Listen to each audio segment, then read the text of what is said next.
Akkam nagaa jirtu qeerroo fi qarreenii hundi ilmaan ayyaa kaabaa fi kibbaanii kan bahaa fi dhihaa jaarsaa fi jaartinii hedduun sin jaaladhaan ilmi keessanii fayyaanaaf qabaadhaa alaa fi keessaanii umriinaaf dheeradhaa bakkuma jirtanii boonni biyyaaf lolee kufeeti kuffisaa kan qabuutiin lolee daangaasaa cufsiisa.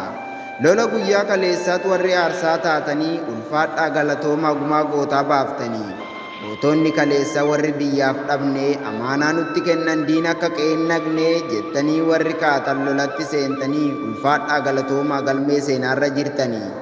Ergamtoota diinaa kan walloo dhufanii qe'ee barbadeessuuf qe'eetti seenanii. Qaqqaaliiwwan sabaa abbaan dalgoo sunii kan diinaaf gad hin jenne tokkichi isaanii macheessanii dha'uun baasan qe'eessanii lubbuus itti dhaban kaanis madoodhaanii. Galatooma ulfaadhaa hundumti keessanii kanneen wareegamtan jannataa haa ta'u qubsimni keessanii.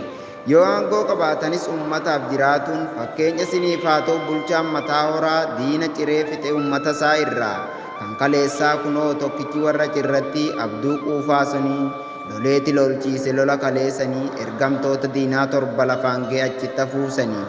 Gumaa keessanii baafna abshiraa jaallanii siichi adda baafna midhaaniif galabaa lafeedhaan ijaarra oromiyaa walabaa waliin jedhee ka'e gootonni walloodhaa itti muddaa oole karaa magaalaa fi kaanis baadiyyaanii walitti deemaa oolan fuula ifaadhaanii.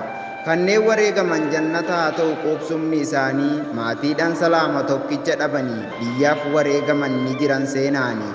Haadholiin nuuf obsaa hin dhumne jiranii baraan yaaddatamu ni jiran seenaanii baraan yaaddatamu ni jiran seenaanii. Galatooma ulfaadhaa Jaala Jarsoo Wallootiin.